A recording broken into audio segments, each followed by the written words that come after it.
Harika and Hasini creations banner మీద వచ్చిన first film July. ఇంత పెద్ద సక్సెస్ చేసిన మెగా అభిమానులందరికీ, ప్రేక్షకులకి నా ధన్యవాదాలు తెలుపుకుంటున్నాను. ఇంత మంచి మ్యూజిక్ ఇచ్చిన దేవిశ్రీ ప్రసాద్ గారికి, ఇంత సినిమా ఇంత గొప్పగా తీసిన డైరెక్టర్ త్రివిక్రమ్ గారికి నా ధన్యవాదాలు. చాలా బాగా చేశాడు బన్నీ. నేను ముందే చెప్పా రిలీజ్ ముందు, ఈ సినిమా మీ సినిమాలన్నిటికంటే కూడా నెంబర్ 1 సినిమాగా ఇప్పటివరకు చేసిన సినిమాలన్నింటిలోకి నెంబర్ 1గా ఉంటుంది ఈ సినిమా అని చెప్పాను. అది నిజమైంది. ఈ సినిమాని మలయాళంలో కూడా 17th రిలీజ్ చేస్తున్నాం. ఈ త్వరలోనే ఈ సినిమా ప్లాటినం డిస్క్ ఫంక్షన్ జరుపుతాం. నేను కూడా అదే చెప్పగలను. Thank you so much. Already super hit చేశారు. I already said thanks. We are also happy. And ఈ సినిమా థియేటర్లో కూడా చూసాం అందరం కలిసి. సో చాలా ఎంజాయ్ చేసాం and we had a great time. And thanks to everybody. ఈ సినిమా ఇంత సూపర్ హిట్ చేసినందుకు అందరికీ థ్యాంక్స్. ముఖ్యంగా నేను త్రివిక్రమ్ గారికి, ప్రొడ్యూసర్ గారికి, బన్నీకి అందరికీ థ్యాంక్స్ చెప్పుకున్నాను for putting me also in this wonderful project. So thank you so much. ఇక్కడికి వచ్చేసే మీడియా అందరికీ థ్యాంక్ యూ వెరీ మచ్ అండి. Thank you for all the support. ఇప్పటివరకు నా అన్ని సినిమాల్లో, హిట్ అయిన సినిమాల్లో కూడా ఫస్ట్ డే ఎప్పుడు నాకు పాజిటివ్ టాక్ రాలేదు. కానీ నా కెరీర్లోనే ఫస్ట్ డేనే నాకు మార్నింగ్ షోకే ఫోన్ చేశారు, సినిమా బాగుంది అనే ఒక ఎక్స్పీరియన్స్ నా లైఫ్ టైంలో నేను చూడాలనుకున్నాను. అది నేను ఈ జులై సినిమా చూశాను. సో ఫస్ట్ ఆఫ్ ఆల్ దానికి థ్యాంక్ యూ వెరీ మచ్. అంటే సినిమాకి నన్ను ఒక మెట్టు ఎక్కిస్తున్న ప్రేక్షకులకి మనస్ఫూర్తిగా ధన్యవాదాలు తెలియజేసుకుంటాను. ఎందుకంటే నా ఎఫర్ట్ ఎంత పెడుతున్నా కూడా irrespective of the failure or success of the cinema నన్ను ఒక్కొక్క మెట్టు ఎక్కిస్తూనే ఉన్నారు ప్రేక్షకులు. నాతో చాలామంది ట్రావెల్ చేస్తున్నారు. వాళ్ళందరికీ నన్ను దగ్గరగా చూసినందుకు, నన్ను దగ్గరగా చూస్తూ నన్ను ఒక్కొక్క మెట్టు ఎక్కించినందుకు వాళ్ళకి మనస్ఫూర్తిగా ధన్యవాదాలు తెలియజేసుకుంటాను. అండ్ నిర్మోహటం లేకుండా చెప్తున్నానండి, ఈ సినిమా సక్సెస్కి మెయిన్ కారణం అందరూ మామూలుగా జనరల్గా ఒక హీరో, డైరెక్టర్ అందరూ అనుకుంటారు, music director and all the technicians. కానీ నేను మనస్ఫూర్తిగా చెప్తాను, సినిమాకి మాత్రం the captain of the ship the director. నిజంగా ఆయన ఎఫర్ట్. అంటే నా పర్ఫార్మెన్స్ గురించి ఎవరిని కొంచెం సార్ మీరు చాలా బాగా చేశారు సార్ అంటే, నేను చాలా బాగా చేసిన దానికి రీజన్ కూడా డైరెక్టరే. నన్ను బాగా చేయించింది నా డైరెక్టరే. ఈ సినిమా ఇలా తీద్దాం, నా స్ట్రెంగ్స్ మీద కాయిన్ చేసి కొడదాం అనే ఐడియా మొత్తం డైరెక్టరే. నన్ను అడిగితే the first credit and the biggest credit goes to the director. No two things about it. అంటే ఆయన సిగ్గుతో ఆయన ఏదో అనొచ్చు కానీ నిజం మాత్రం అది నేను చెప్పకపోతే చాలా అన్యాయం కూడా అవుతుంది. ఎందుకంటే నిజంగా ఈ సినిమా అందరికంటే ఎక్కువ కష్టపడింది ఆయనే. నిజంగా వాళ్ళు ఇంత సక్సెస్ అయిందంటే maximum credit goes to the director. And ఆ తర్వాత నేనైతే I definitely give it to Devi Sri Prasad, my friend. And ఈ సినిమాని తను ఏంటంటే, నేను సినిమాని 2 ముక్కలుగా చూస్తాను. ఒకటి ఆడియో, ఇంకోటి సినిమా. ఆడియోగా ఈ సినిమాకి ఫస్ట్ సక్సెస్ ఇచ్చేసింది మాత్రం దేవి. ఈ సినిమాని ఎక్కడున్న జులై తీసుకొచ్చి ఆ లెవెల్లో పెట్టేశాడు. ఆ లెవెల్లో ఉన్న సినిమాని సక్సెస్ చేసింది మా డైరెక్టర్ గారు. And both of you thank you very much. And Harika and Hasini creation first time banner, ఇలా ఫస్ట్ టైం బ్యానర్ మీద ఫస్ట్ సినిమా హిట్ అవుతాం అనేది చాలా గొప్ప విషయం సార్. రాధాకృష్ణ గారు అండ్ దానయ్య గారు, thank you very much sir. And Danayya గారి గురించి నేను స్పెషల్గా చెప్పాలి. నా కెరీర్లో one of the best films, నా రేంజ్ పెంచుతూ వచ్చిన నా ప్రొడ్యూసర్ దానయ్య గారు. డెఫినెట్లీ నా one of my lucky producers. నా ఫాదర్ తర్వాత one of my best producers I can say Danayya గారు. Thank you very much. Malayalam market గురించి చెప్పాలంటే అందరూ నన్ను అంటే ఆంధ్రప్రదేశ్ నుంచి వస్తూ మలయాళం మార్కెట్లో అంత పెద్ద మార్కెట్ చేసుకుంది ఆపర్చునిటీ చాలా తక్కువ మంది దొరుకుద్ది. అది నాకు దొరికింది. అంత పెద్ద ఆపర్చునిటీ నాకు కలిగించి, అంటే ఆర్య అనే ఒక సినిమాతో మలయాళం మార్కెట్ ఓపెన్ చేసి అక్కడి నుంచి ఎన్నో సినిమాలు డబ్ చేసి ఇవాళ నాకు మలయాళం మార్కెట్ అనేది ఒక హ్యూజ్ మార్కెట్ క్రియేట్ చేసిన ప్రొడ్యూసర్ కాదర్ హాసన్ గారికి thank you very much sir.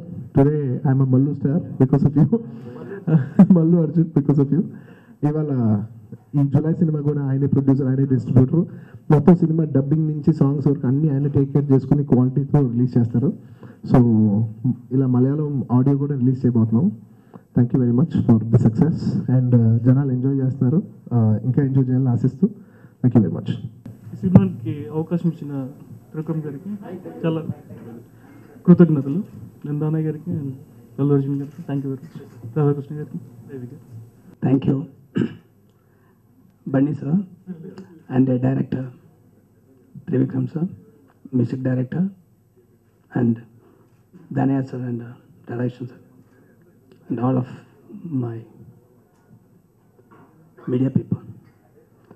I'm actually going to release 17th August against 6 superstar in Malayalam. Mammootty, Mohanlal, and Dilip, Prithviraj. Their movies, film also releasing 18th and 17th. 17th is I'm also grand release against this 6 superstars. So I'm very happy to say this movie will be great success in Kerala. 100% sure. I'm very proudly I have to say that word. Thank you all of you. Thank you. అంటే ఎందుకంటే ఎక్కువ ఎట్లా చెప్పాలి నాకు తెలీదు.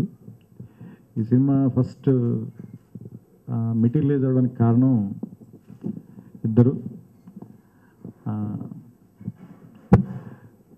నిర్మాతలు దానయ్య గారు, రాధాకృష్ణ గారు. ఆ సినిమా అని చాలా రోజులు వెయిట్ చేస్తున్నాను. ఫస్ట్ వాళ్ళు, తర్వాత బన్నీ కథ కూడా లేకుండా, అసలు ఏమీ లేకుండా ముందు అసలు మన ఇద్దరం సినిమా చేద్దాం, ఫస్ట్ మీ ఇష్టం, మీరు ఏదైనా ఆలోచించండి, ముందైతే మన ఇద్దరం సినిమా చేద్దాం అని చెప్పి వెళ్ళిపోయాడు. సో అందుకని ఇద్దరికి థ్యాంక్స్ చెప్పాలి. ఎందుకంటే చాలా బ్లైండ్ ఫెయిత్ పెట్టారు, చాలా బరువుగా కూడా ఉంటుంది. సో ఆ తర్వాత నుంచి ఏం చేయాలి, ఎట్లా చేయాలి అని ఆలోచించి, యాక్చువల్గా చెప్పాలంటే ఇద్దరం చాలా రోజులు మాట్లాడుకుని తనతో ఏం చేస్తే బాగుంటుంది, తను ఏ ఏరియాలో బలంగా ఉంటాడో వాటి మీద వర్క్ చేద్దామని అనుకుని చేసిన సినిమా ఇది. తర్వాత ఇంక నేను ఖచ్చితంగా మాట్లాడాల్సిన వ్యక్తుల్లో దేవి ఒకడు. అంటే ఎంత స్పాంటేనియస్గా మ్యూజిక్ చేశాడంటే అసలు అతనితో మ్యూజిక్ సెట్టింగ్ అంటే అసలు అతను టైం ఇవ్వటం ఎంత ఇచ్చిన వెంటనే ట్యూన్ అయిపోతుంది, అంతకు మించి ఎక్కువ టైం పట్టదు. ఇంకా బాగా పర్టికులర్గా చెప్పాల్సిన ఈ సినిమాలో అతను రీ రికార్డింగ్ చాలా బాగా చేశాడు నాకు అనిపించింది. నాకు తెలిసి నా ఫ్రెండ్స్ 2-3 కూడా చెప్పడం చాలా కొత్తగా చేశాడు, చాలా బాగా చేశాడు అని అన్నారు. సో అందుకని పర్టికులర్గా నేను దేవికి థ్యాంక్స్ చెప్తున్నాను. ఎందుకంటే బ్యాక్గ్రౌండ్ స్కోర్ చాలా బాగా చేశాడు. ఎందుకంటే ఈ సినిమా చేయడం చాలా కష్టం, ఎందుకంటే చాలా క్యారెక్టర్లు, చాలా రకరకాల ఎమోషన్లు, ఒకే సీన్లో బోల్డ్ అన్ని షిఫ్ట్లు చాలా ఉంటాయి, వాటన్నిటి చేయడం చాలా కష్టం. సో పెయిన్ అంతా తీసుకుని చాలా బాగా చేశాడు ఇన్ టైంలో. అండ్ పర్టికులర్గా నేను మెన్షన్ చేయాల్సిన వ్యక్తులు ప్రవీణ్. నాకు జల్సా రోజుల నుంచి పరిచయం. నాకు జల్సాపు నుంచి he work as an associate editor and he work for me college also. Srikar Prasad గారితో కలిసి పనిచేశాడు అండ్ నాతో కలిసి పనిచేశాడు. సో పిల్ల జమీందార్ సినిమా చూసిన తర్వాత నాకు అతను నేను ఫుల్ ఫ్లెడ్జెడ్గా ఎడిటర్గా నేను పరిచయం చేద్దాం అనుకున్నాను, కానీ ఈలోపే ఆల్రెడీ అతను 4 సినిమాలు చేశాడు. పిల్ల జమీందార్ తర్వాత సక్సెస్ఫుల్ ఎడిటర్ కూడా అయిపోయాడు. సో అయినా కూడా నాకు అవకాశం ఇవ్వకపోయినా కానీ ఈ సినిమాకి ఎట్లాగైనా సరే కలిసి పని చేయాలనుకున్నాం. చాలా నిజంగా చాలా ఎఫర్ట్ పెట్టాడు. మీరు ఈ సినిమా చూస్తుంటే అనిపిస్తుంది, అన్ని క్యారెక్టర్ని, అన్ని సీన్స్ని, అంతమందిని, అన్ని విషయాలను ఒకేసారి చెప్తూ ఎక్కడ కన్ఫ్యూజన్ లేకుండా చాలా క్లియర్గా చెప్పగలిగాడు. అండ్ నేను నిజంగా నమ్ముతున్నా is going to be really very big and I wish him all the luck.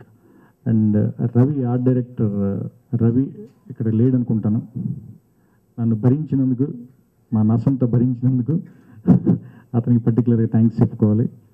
And especially Bunny నన్ను నమ్మి నేను ఏం చెప్పినా దాన్ని ఏమంటారు ఇమ్మీడియట్ దాన్ని నెగిటివ్గా తీసుకోకుండా ఎందుకు చెప్తున్నాడు అని ఆలోచించి నాతో పాటు ప్రయాణం చేసినందుకు, ఇంత బాగా ఈ సినిమా రావడానికి సహకరించినందుకు అతనికి పర్టికులర్గా నా థ్యాంక్స్ చెప్తున్నాను. అండ్ ప్రేక్షకులకు చెప్పేదే ఉంది, నిజంగా నమస్కారం. Thank you.